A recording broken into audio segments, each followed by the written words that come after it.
a mom who's like, I don't want to be the boss. I didn't want to be the boss. It wasn't my favorite job. When I was thrust into motherhood, I didn't love that part of it, the authority part of it, but it is what God has given you. Mothers, I think especially, need to understand this, and fathers too, but God has given you authority over these kids. And if you refuse to step into that role, you are stunting their growth and Yes. their understanding of good authority that's going to be in their life forever.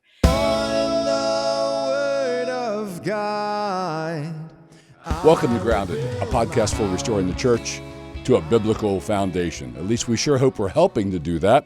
That's our plan. And I've got a guest today. Her name is Dillehay. She's been here before.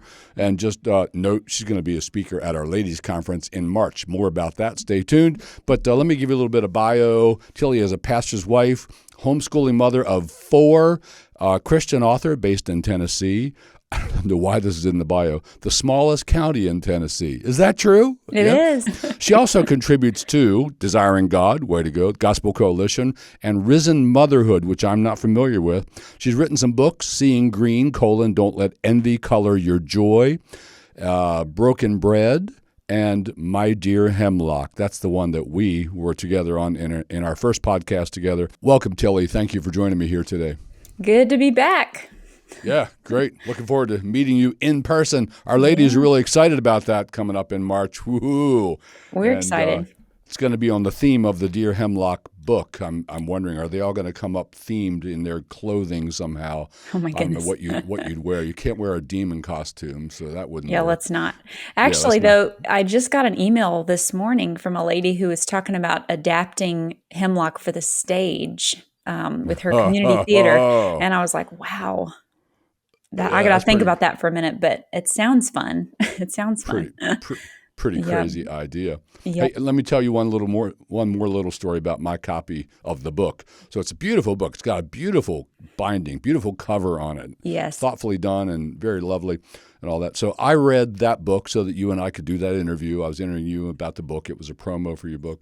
So I read the book. And when I did, because I've got to create a podcast out of this reading, I just marked it and dog-eared pages and highlighted and underlined and wrote things in the margin. And so I got it really, really marked up, had my fingerprints all over it. And then my wife said, I want to read that Tilly book. Would you loan it to me? And she couldn't read it because it was so marked up and messed up, and she couldn't think her own thoughts about it. She's seeing my thoughts about it. So that's really funny. That's exactly what it's like to read a book after my husband. He's a margin marker. Although I've never felt like, oh, I can't read this book now. I usually just do feel like he's sitting right there making comments to me while I'm reading, which is always kind of fun, actually. That's kind of nice. You should just put a picture of him over there, too. Yeah. Yeah. All right. So I sent you some just broad strokes, bullet points, things that I thought we might talk about. We've agreed on those. But I have some surprise questions. Hope you're okay with that. Whoa. Right up front here. You going to be all right with that? We'll see. So here's the first one. I think you might have to really, really, really use your imagination for this one because this thing might not ever really happen. And the question is, I'm going to state it and then tease it out a little bit more. If you had some free time, that's what I think maybe never happens. What would you really, really like to do with that free time? Let's make it even better. You've got this kind of free time, like grandma's got the kids. They're good for the day. There's no kids. The house is clean. There's groceries in the fridge, in the pantry. Laundry's done. Everything's done. Your husband's out hunting for the day. Does he hunt? I don't know. He's out hunting deer. He does. He's out on a deer hunt. There's nothing you need to do. You don't have to be responsible, and you can spend the next X hours. Like, what would you like to do with that time? Oh, that's such a delightful question. I love to take a long walk on our property. And it's hard right now in this season to get to do that just because of the kids and stuff. So I would take a long walk. I would read and read and read and read. I thought you might read on this time. Yeah. Yeah. And I have to say, I find it really hard to have a huge long stretch of time without trying to get a project done. Because in some ways in this season of my life, getting a project done is kind of that luxury extra item that I work hard to make a little time for, if that makes sense. Sure. So like the thing you're describing is actually going to happen to me next week for one day. I'm going to have a little time with an empty house to myself, and I'm actually using that. It's on the calendar. I'm going to record a marriage video course based on some of the thinking and stuff and some of the interviews I've done recently. That's going to be like a full-on course. I've written almost an entire book about marriage that I'm not going to put out for some years, I think, but I'm going to put it out as a video course first. And I know how to do it. I'm going to sit down and record it in one day. So And that might come out soon, that video course? I think so. I think I'm going to try to get it out by the end of the year. So I know a lot of listeners are going to want to know, where can I get that? Where will they be able to find it? Yes, my brother-in-law, who is a tech person, just set up tillydillehay.com for me. It's not live yet, but that is where I'm going to put things like this because, yeah. Sweet, very sweet. All right, I have more icebreaker questions. You ready for number 2? Here we go. I am. So we're talking about you writing books and liking to read books. Aside from the Bible, which is obviously your favorite book ever, what is your favorite book that you have read ever? Oh, man. Yeah, that's hard. I do really, really love Middlemarch. It's a book by George Eliot, and it's a long fictional book. It's like this thick, but it's full of wonderful characters, like really well-drawn characters, and it's full of lessons for women because the characters in there are so vivid, examples of like womanhood used really well and womanhood used really poorly. So I actually really love that book. Companion reading to Dear Hemlock. Yeah. My Dear Hemlock. I will say that it takes about 100 or so pages to get interesting in that book. So it takes a minute. So it's not for the faint of heart. heart. It's thick, but if you stick with it, you will be rewarded. So it's my plug for that book. Awesome. All right, I have 2 more of these questions for you. Here's the next one. Hopefully this one's easier. I don't know. There's a lot of choices you could look at for this. What is your favorite food? Like for me, it's easy. Steak. Steak. I actually had steak 2 nights in a row this week. Man, you're living a good life. My wife was sick. She isn't eating, so I just had steak again the next night. Oh, that's What's your great. favorite food? Is there a favorite? Yeah. I think that at this stage in my advancing years, a salad that someone else made that's just a really great salad with all the elements you need for full, proteins and all the things, but a homemade dressing. Like if someone else makes you a salad, that's basically my love language at this point in my life. So I like that. Sweet. My favorite salad would have a big chunk of salmon on it, by the way. Ooh, yeah. Yep. That's really good. Yep. Really good. All right, one more thing. We're kind of stay in the food area of life here and ask, first, pre-question. Do you drink coffee? I don't really drink coffee. I'm a big tea drinker. You're a big tea. I was going to ask you what brand of coffee you like. Yeah, and depending on what you answered, we might end the podcast right now, or it might keep going. But no, you're drinking tea. So I'm a red rose guy when it comes to tea. What do you like? It's called Yorkshire, and it's just a British black tea that a British friend of mine got me hooked on years and years ago, and I've been drinking it. My kids drink it when they're allowed to. Everybody drinks Yorkshire in this house. Yorkshire. I got to check it out. Thank you. Very good. Yeah. All right. Those are the icebreakers. We're going to get into the podcast. Last time we discussed your book, My Dear Hemlock, and today we're going to discuss a number of topics. And the way I came up with these is because I don't know you that well, Tilly. I looked at what other podcasts you did, listened to some podcasts, topics you're already up on, so you don't have to reinvent something. You don't have to go study something just for me, for my podcast. So each one of these are things I found you already conversant in somewhere else, and I thought, but our people can really profit from hearing her talk about that thing on that podcast. So I'm kind of picking a little bit from here, a little bit from there, and we're going to start off with parenting, and let's narrow that down. I want to talk about this thing called gentle parenting. Yeah. Now, my wife and I, we did our parenting long before anybody ever heard of the idea of gentle parenting. So when I mentioned this to her yesterday, she's asking, what are you going to talk with Tilly about? Oh, we're going to talk about gentle parenting. And she gave me a blank look like, what? What is that? Wow. But it's a thing, isn't it? There is a thing. Yep. What is gentle parenting? Let me read a quote from your 2020 Gospel Coalition article, which was titled, How the Rod Can Point Children to God. I like that. The rod to God. The rod to God. You could write that on the rod. One of our kids wrote, ouch, on our rod many years ago. You could write the rod to God. Here's your quote. Many well-meaning young parents have ignored the biblical instruction to discipline with the rod, fearing it makes them the bad guy. Yeah, I want my kids to love me at all costs. I'm afraid that'll turn them off. But without it, our children miss the daily taste of God's mercy, a loving Father who corrects to save from death, Proverbs 23:13-14. And then your word to these families is rediscover the rod. It's hard, but it points little rebels to the ultimate rescuer who was bruised for us. Nice quote. Let's talk about gentle parenting.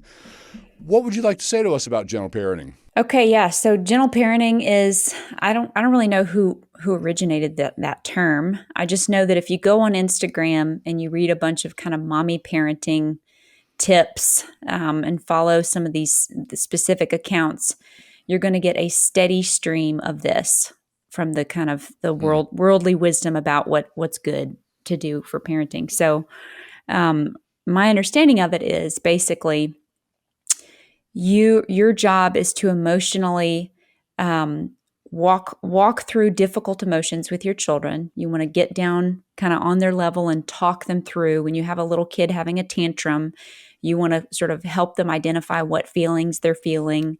Why are you feeling this way? Why are you acting this way? And then you're kind of coaching them through starting to feel a different way. And it's very much like, I identify with where you are right now. I understand you're frustrated because you can't have the cracker. And so I'm going to help talk you through this difficult moment that you're having. And this is going to set you up for emotional health when you're an adult, because you need to be able to process your emotions, identify your emotions, and have someone kind of empathize with you in your emotions. So that was me trying to state it in, I think, the most sympathetic way that I could. Here's what's the problem with that in real life when you're dealing with actual children. Hey, is before that you go there, yeah. I want you to go there. That sounds good. The problem in real life. But have many Christians drunk very deeply from this well? Absolutely. I mean, I've got Christians in my mind right now who new believers, not in our church necessarily, because I feel like the culture is just not like that in our church. So you're going to pretty quickly, and this happens depending on the church context you're in. You pick these things up from the people around you. So I would say the influence of this thinking is everywhere, and you will encounter it when you talk to millennial parents or younger than millennials, any of the generations below. So yes, it's there, it's out there. So you as parents, as grandparents, even just be aware they are likely being discipled to think this way by somebody, even if it's just a friend. Yes. So what you see when you go out and about in public, or you're at the park or whatever, you see this gentle parenting in action. And what it looks like is a child who is completely at the mercy of his or her emotions, Yes. throwing a fit because Yes. they got hurt on the playground, or somebody sinned against them on the playground, or they didn't get the snack they wanted, or whatever it is.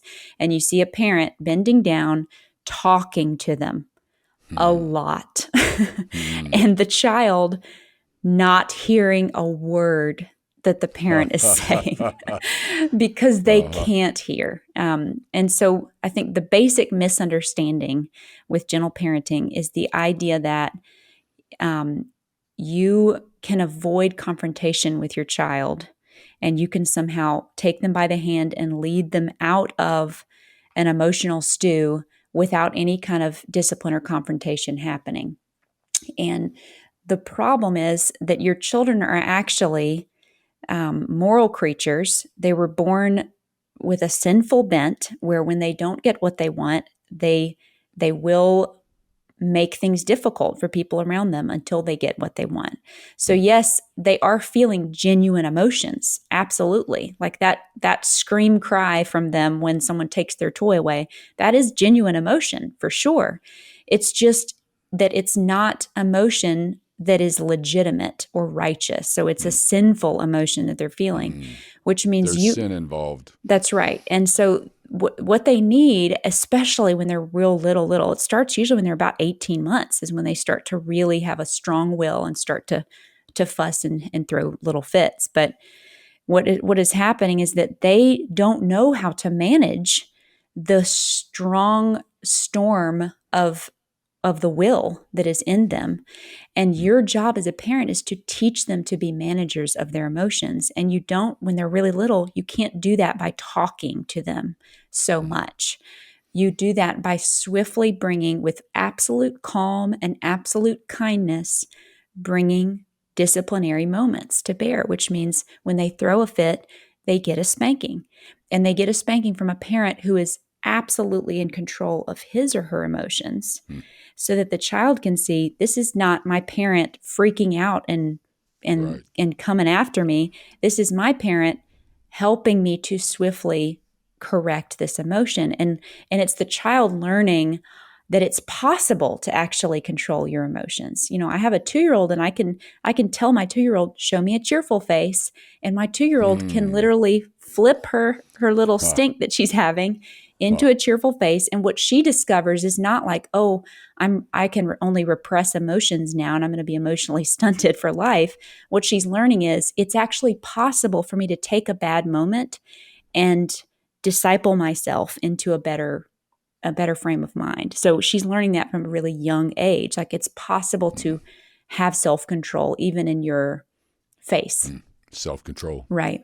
So you're teaching children that you're giving them the tools of self-control, and you're restoring the control of this person to the self, which is what God eventually is going to be doing, in them, and the Holy Spirit is giving them the gift of self-control. Like, that's something they're going to be learning.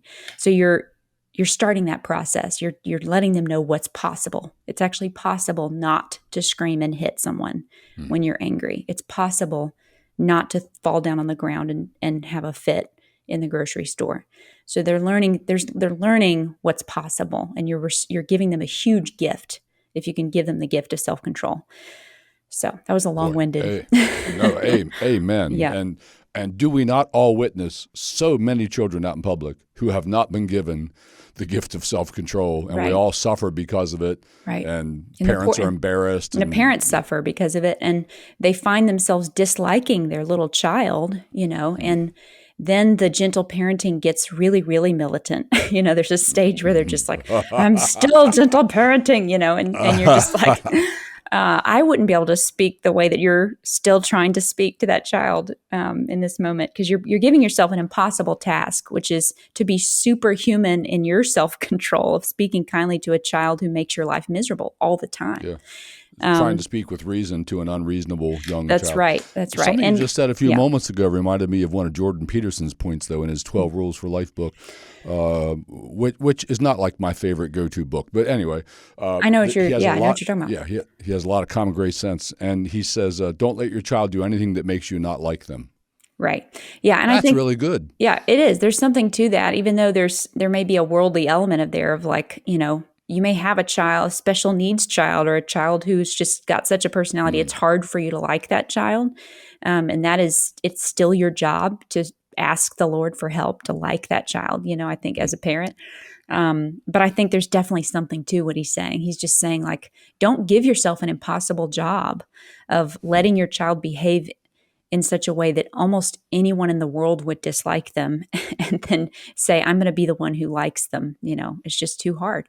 I think for mothers, it's especially hard because, and I was this way, and I knew these things on paper, but I still failed in so many ways, I feel like, in those first several years with just a couple of little toddlers at home. I feel like the difference now with number 4 of understanding better, what she's doing right there, like, that's a manipulation thing. And I don't have to take that seriously. That's right. Yeah. There's no substitute, I guess, for time and wisdom, but I probably could have asked for more help in those early years, more input.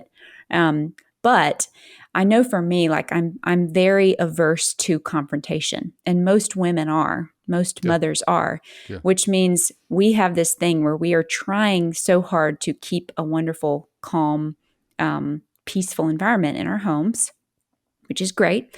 But the problem is that with really young children, you are going to have to engage with the confrontation and even create some confrontation on purpose in order to get where there's less confrontation down the road in your home and more peace. That's right. For example, drawing a little line for your toddler to say, don't touch this thing, or don't take my glasses off, or even like telling your child to do something that they're going to not want to do.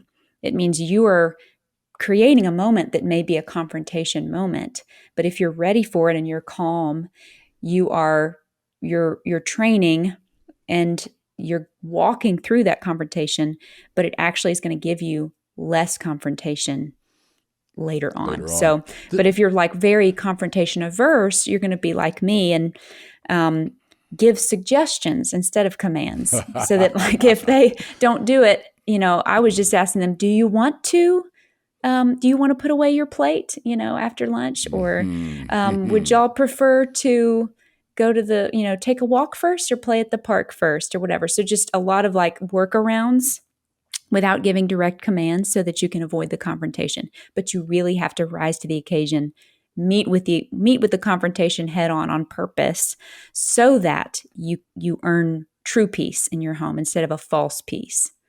Yeah, absolutely. Yeah. So we're talking about it can be harder for a woman, and I think even any non-Christian high-level psychologist would tell us, oh, that's absolutely true. Women are more fueled. Women are more wired to empathy, to sympathy. Mm-hmm. And we as Christians would say, well, God wired us that way. God fueled women more that way. And you have to be, because you're the ones spending all that time with all those children. You've got to be patient. You've got to be sympathetic. You've got to be empathetic. Yep. So you have to be fueled for that. But then the flip side of that is it might be an untethered empathy, to use Joe Rigney's term here. You might not tether your empathy to truth and to what's really happening. So you're bringing back so many memories. Our child rearing was long ago. But I'm remembering that I came home from church one day and from work, and I got home, and my wife she was crying. She'd had a real bad day. One of our sons, we have 4 sons, one of our sons had given her a real bad day. And I asked her what happened, and she told me, well, what did you do? And she needed to just tell them, don't do that. But she cried and said, I don't feel like it's right for me to tell them what to do. No, baby girl, you got to tell them what to do, and you got to enforce it. Also remembering, too, that like when our little ones were in a high chair, one of the things we did was they had to learn that when we're giving you the spoonful of applesauce, you don't touch it. You don't put your hand on the spoon. You don't touch it. You got to keep your hands back out of the way. And that's early training in a whole lot of things, but that's training that will serve them well later on. It's self-control. Mm-hmm. It's that's obedience. Right. Yes. Yeah, and you figure out what your particular lines are in your home, but you have to have some, and you have to be kind of running the reps with those parameters so that they get used to the idea that there are parameters.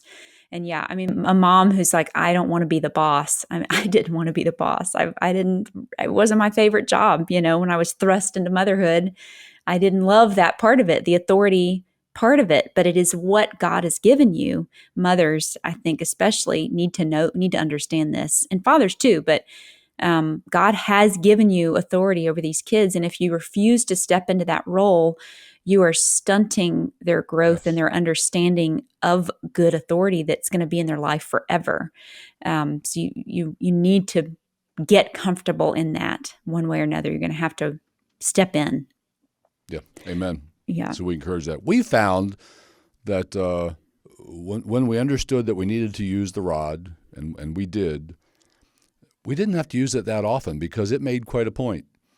And pretty soon we didn't have to use it anymore. Mm-hmm. We'd ask them for our standard that we were looking for was first-time cheerful obedience. If you woke them all up, if you woke our sons up now at 2 a.m. and said, what was the standard? They'd tell you, first-time cheerful obedience. They know that one. And first time means I expect you to do it the first time I ask you to do it. You don't wait until I've said it 3 times and now I've raised my voice. No, I'm not going to raise my voice. I'm going to say it. And we expect cheerful obedience. It's not like with an attitude. It's not like, well, whatever. No, it's got to be cheerful. One of our sons, he's 46 or 7 now, 47, I think. He and his wife and their 5 sons are in our church. Great people. But he gave us some hard times as a young man. He was very, very strong-willed. and he was supposed to give us first time cheerful obedience, and he wasn't. He was giving us very not cheerful obedience. Mm-hmm. And I took him into the bathroom and showed him his face in the mirror and said, "Does that look cheerful?" And he said, "Yes, it is. It's cheerful." But it really wasn't. So yeah, even their facial expressions are reflecting what's going on in their souls. I like that we talked about that. Let me shift gears just a little bit.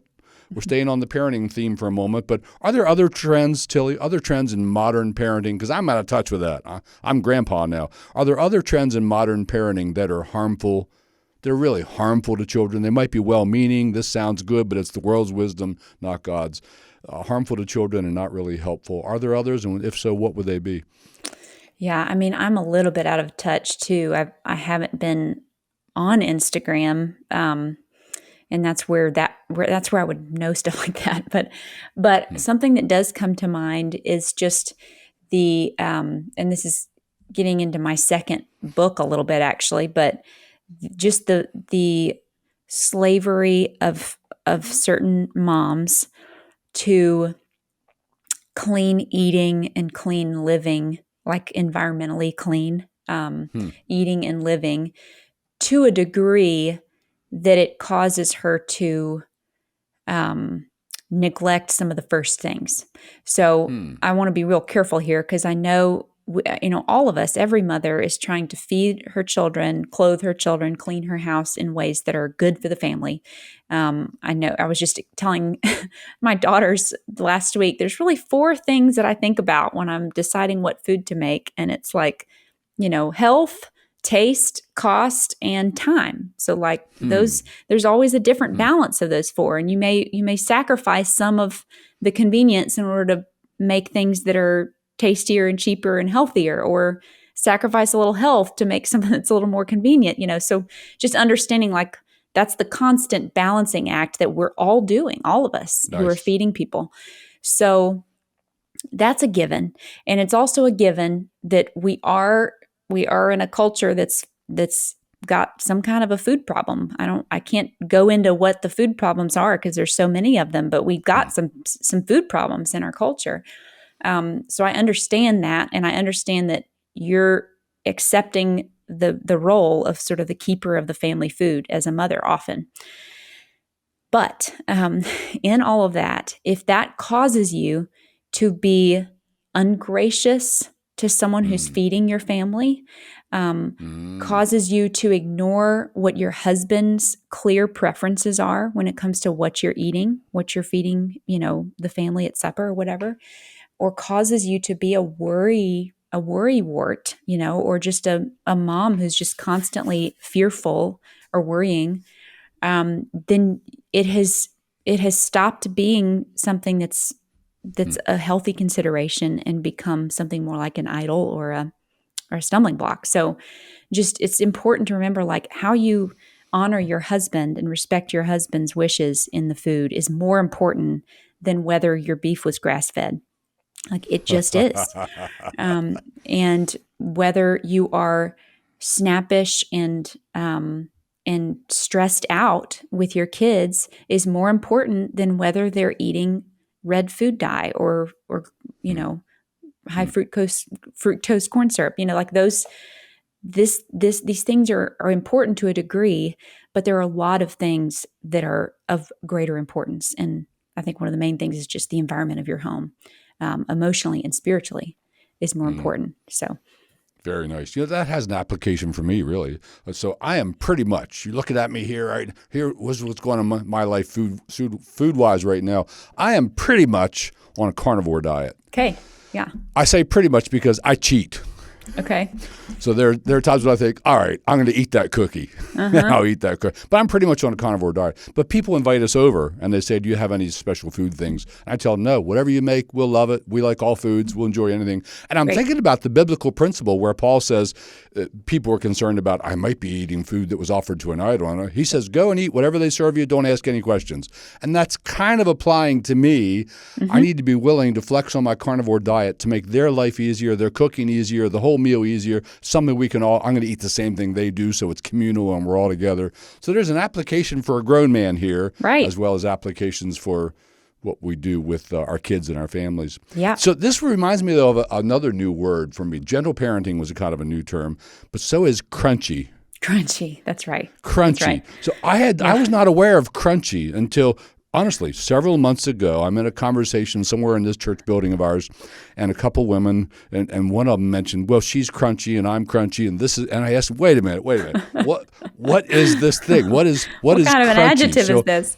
Yeah. yeah, so I've been getting an education in crunchy. It's kind of fascinating. And in many ways, my wife and I, when we were raised, we were proto-crunchy before Yep. it was ever even a thing, right? Right. Yeah. Yeah. Uh-huh. Yeah. I was think raised decently crunchy.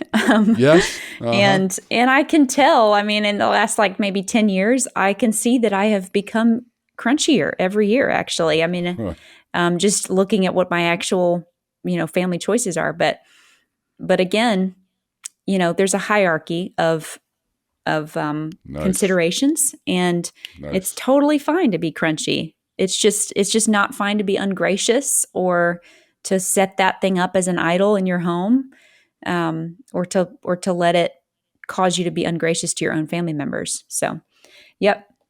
Love it. Let's stay in the family and even parenting and children arena here for a moment and talk about attitudes toward motherhood. There are some bad attitudes in our culture toward motherhood, right? Like motherhood is, I'll name a few, optional. It's low status position. It's basically unpaid, unskilled labor. Why would you want to waste your life, honey, doing that? It's for women with no better options. You've heard this stuff, right? We've all heard this stuff. It's in our culture. How would you counter that? Or let me put that another way. What might be a more biblical view of motherhood than optional low status for women with no better options? Well, I will say that when you look at the story of woman and where she came from, the first woman of all was named the mother of all the living. Oh, I love that phrase. She was named a mother. And so when you have woman, you can't really separate the identity of woman from the identity of a mother. And a mother, what is a mother? A mother is someone who literally brings life. It is an imitation of God in so many ways, what women do. So the idea of it being unpaid, unskilled labor is really funny to me, because as a mother, I use every skill that I have ever acquired in college, in postgraduate college, in life. Motherhood met and exceeded my capacity immediately. Like, I immediately knew this is the hardest thing I've ever done, and nothing could have totally prepared me for it, but I am sure as heck going to have to use everything I have to do this job. So, and that too, just with homekeeping, keeping of the home, I'm constantly surprised by how little I know and how much there is still to learn, in homemaking, and constantly engaged. Like, I find that my whole body, my whole mind, all my creativity, everything gets used. So yeah, the idea of it being an unskilled job, I'm just like, what planet are you on?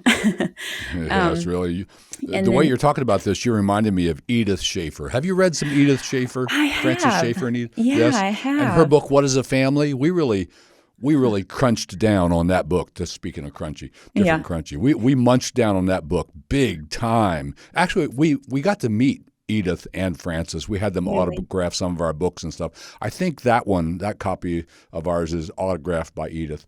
But in there, she says repeatedly throughout the book, she's taken on this cultural idea that it's a low status job. Just a mother? I'm only a mother? No, and then she'll have a whole paragraph of what you are. Like, you're a home engineer, you're a this, you're that, the other thing. She does really well on that. Have you run into that one? I haven't read that book. Someone handed me, I don't remember the name of the one that someone did give me of hers, but yeah, I mean, so she was like an early arguer against it, kind of an early problem, probably. Yep.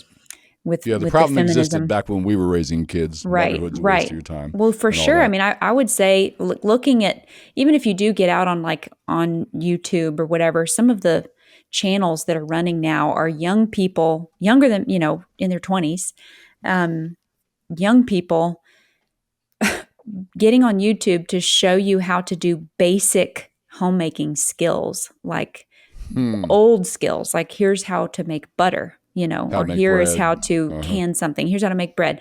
And you're like, wow, this is a skill that for most of all time, women learned from their mothers.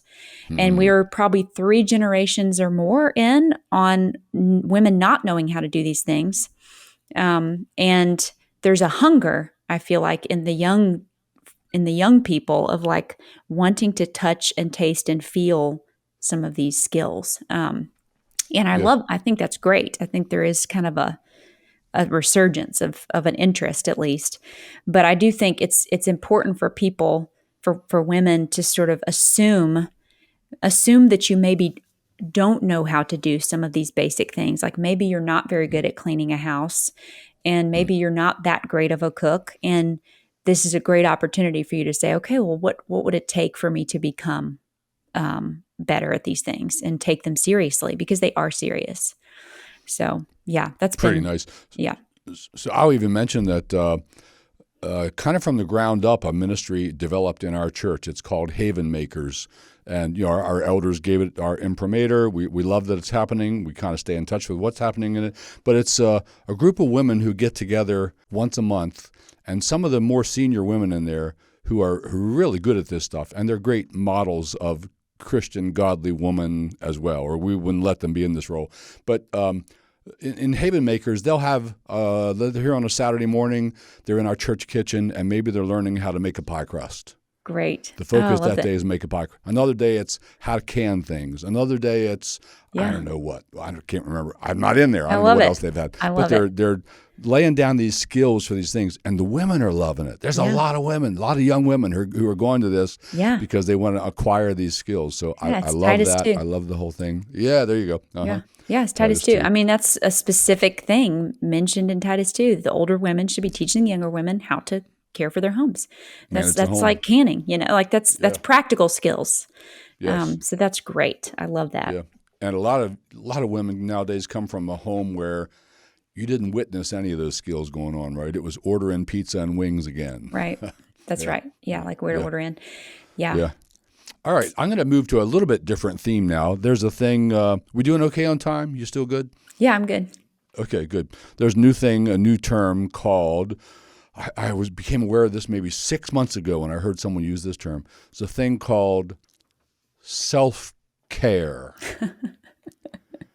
Self-care. Depending on what's meant by it, I have good feelings or bad feelings about it. I can see there could be some legit here, but so Debbie and I were visiting somebody's home. They're not Christians, blah blah and so on, and the wife has a very high stress job, and she came home from the job, and she wasn't coming downstairs yet because she's upstairs giving herself some self care. And I thought, Yeah. wonder what that is, and come to find out, it's like take a bubble bath or, Right. I don't know what all is involved in self-care. And so I appreciate it. It may be right. I know I'm going to speak my thoughts and then ask you, what are your thoughts on this? It may be legit to say, hi, I could use some time alone. I've had a rough day. Well, sure. All right, that's fine. Maybe not if you have guests coming over. Don't be late for them because of it. So there's something legit in that, but I'm worrying that it might be a little too far away from self-denial. How about we start a self-denial movement? What's going on with you today? I'm denying myself. I'm right here to serve you right now, even though I don't feel like it, even though I've had a rough day and all that. Maybe we need a self-denial movement instead of self-care. But what are your thoughts about this whole thing? That's great. I just love you saying these words like they're another language. Something called Self-care? self-care. Yeah. Yeah, self-care. Uh-huh. Self-care's been out there making the rounds for I don't know how many, maybe a decade or more. So yeah, I would say in the world's logic, the world's logic is self-care is important because you are important. In fact, you are the most important thing in your life, Mm, and your mm. job as a woman is to make sure that you don't overwork yourself, and that you tend to the self, because that is your sacred duty, is to tend to Wow. yourself. So it can be very religious and very, you are kind of the goddess of your world, and you serve the goddess kind of thing. Obviously, blatantly blatantly sinful and sacrilegious, even in some ways. So that being said, if you wanted to use the term self-care to refer to, I am a Christian woman, and that means I am both a body and a soul and a mind, and that means I should get enough sleep at night if possible, when the life season allows for it. And I should read a good book instead of getting on Instagram, because Instagram only will drain me and reading a book might actually refresh me. Or I take a walk in the sunlight each day that I can, because I know that sunlight refreshes me for the work that I'm doing. Or even I go and freshen up a little bit before my husband comes home, because it makes me feel like I can get through the evening and whatever. Like, so ways that you can steward your time and your body in such a way that you are more fit for the work that you've been given to do, and more able to do it cheerfully. Like, I think there's a totally legitimate sense that you could maybe use that word, or that phrase. I'm down with that. Yeah. Mm-hmm. But you just have to, if you're talking to a woman and she throws that around, you both need to know what you mean by it, So before you affirm, I guess, what she's talking about. So, yeah. And just don't forget about self-denial too. Right. Because so much of life is self-denial, and anything that feels hard, if something feels hard, that doesn't mean that thing is wrong or bad for you, Right. It's probably good for you. Yep. Do some hard things. Right. Yeah. Right. All right, Tilly, I'm going to take a left turn here. There are some other things you're expecting me to bring up, some other topics I sent you with bullet points, but I'm looking at the clock and I'm looking what I got. Yep. And it just so happens that Nina, a lady in our church, she's part-time staff in our church. You know Nina. She's working with you on our coming ladies conference in March. It's March 20 and 21, just a Friday night and a Saturday coming up. I'll let you know in a few minutes on how you can actually participate in that conference if you'd like, our listeners. But Nina wrote me yesterday and said, "Oh, you're talking with Tilly. Can you ask her a few questions?" And she sent me some questions. Oh, great. Well, I love Nina. I want to be faithful to her. So I'm going to ask you some Nina questions here. Not all of them, but a few of them. So she wanted to know, this is a direct quote, "Can you, Tilly, please talk about parenting toddlers and tantrums?" I think you already did that one. Yeah. Right? Yeah. Do you want to add anything to that, or are we good on that one? Well, I don't think I have anything to add. I would just say, be aware, if you can catch a tantrum the minute someone has a tantrum and give a spanking right away, you probably won't get more than 4 or 5 tantrums. Some kids, you might get a few more than that, but you're not going to get that many if you go first time. So that's just a tip. Amen. That's exactly what we found. I intimated that earlier in this talk, that we found we didn't have to use that paddle for very long, because they knew what's going to happen. All right, next question then. She asks about parenting for other people's eyes, parenting for the eyes of the world, what will other people think of us, versus shepherding hearts. Where's the balance there? Oh, I mean, you're responsible to God and you're not responsible to other people. So, I don't know of anything that was a stronger struggle and temptation for me in my early parenting than the eyes of other people. And it definitely caused me to make bad decisions, because when you're with someone who you think is extra strict on certain things, you're going to be inconsistently strict on those things when you're around that person. Or when you're with people who don't care, or who even are actively don't like don't like discipline, you might be tempted to just forego it, under those circumstances. So I feel like that's fear of man has been a big struggle in my life. So it showed up very quickly in parenting. And I would just say, go before the Lord and pray on a daily basis, even an hourly basis. Just say, "Lord, let me parent before your eyes. What do you want for me in this 15 minutes?